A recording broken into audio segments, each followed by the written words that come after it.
Vice President Yemi Osinbajo has recognized the vital role of the foreign services as the nation's ear to the world, saddled with the responsibility of influencing policy at home, as well as consistently nudging the government to take action where necessary in a proactive and engaged manner.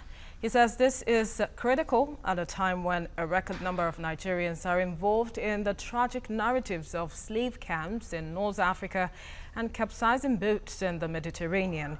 He stated this at the inaugural Foreign Service Public Lecture, which held in Abuja. State House correspondent Maria Olashenji tells us more.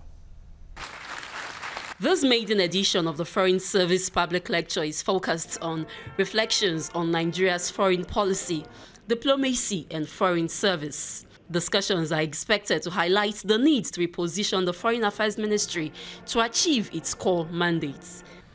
The Ministry of Foreign Affairs has also continued to provide consular services to Nigeria's citizens abroad.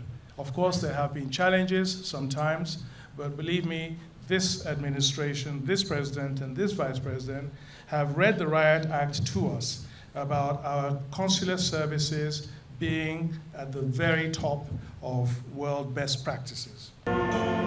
For the Vice President, Professor Yemi Osinbajo, who is also the special guest of honor, the Foreign Service has continued to deliver on its core mandates of being the nation's ear to the world and its role of influencing policies at home. Our foreign policy challenge is to be relevant to our times, to project our potential and our influence in the world, and to advance our political, cultural, and social and economic vision.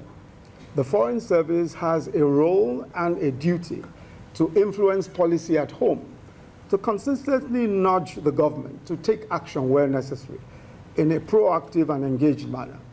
Osinbajo also urged the Ministry of Foreign Affairs to leverage on the achievements in the Nigeria's entertainment industry and sports.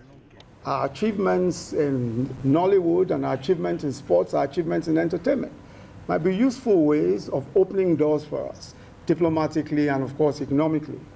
We must do everything in our power to attract more capital to Nigeria in oil and gas, clean energy, manufacturing, agriculture, transport, power, mining, amongst others, to spread the message and support the goals of our economic recovery and growth plan. It is also grossly unfair and morally wrong having career foreign service officers spend their entire lives working their way up the ladder only for them to be denied the top job.